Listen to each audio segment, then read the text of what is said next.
ഇത്ര നല്ലിടയൻ, ഉത്തമ സ്നേഹിതൻ, നിത്യനാം രാജാവൻ കൂട്ടാളിയായാൽ എന്തിനീ ഭാരങ്ങൾ, എന്തിനീ വ്യാകുലം, കർത്താവിൻ കുഞ്ഞുങ്ങൾ പാട്ടുപാടും.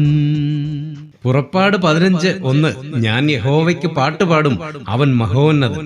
ചെങ്കടലിലൂടെ അത്ഭുതകരമായ രക്ഷ നേടിയ മോശയുടെയും ദൈവജനത്തിന്റെയും മനോഹര ഗീതമാണ് ഈ അധ്യായം. ജീവനുള്ള ദൈവത്തിന് ചില സവിശേഷ നാമങ്ങൾ അവർ ഈ പാട്ടിൽ നൽകിയിട്ടുണ്ട്. 1 മഹോന്നതൻ, കുതിരയും തേരും തേരാളിയും ഉൾപ്പെട്ട ഫറവോന്റെ സൈന്യത്തെ ജയിച്ചവൻ. 2 യുദ്ധവീരൻ, വലം കൈയാൽ ശത്രുവിനെ തകർക്കുന്നവൻ.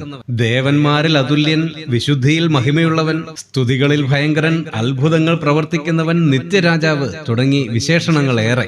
ആസന്നമായ വിപത്തിൽ നിന്ന് രക്ഷ നേടിയ ഈ ജനത്തെ പോലെ തന്നെയല്ലേ നാമും? പാപശിക്ഷയിൽ നിന്നും വിമോചനം നൽകിയ വീണ്ടെടുപ്പുകാരനെ പ്രിയമുള്ളവരെ ആരാധിക്കാൻ നമുക്കും നന്ദി നിറഞ്ഞ ഹൃദയത്തോടെ ഈ കർത്തൃദിനത്തിൽ പ്രാർത്ഥിക്കാം.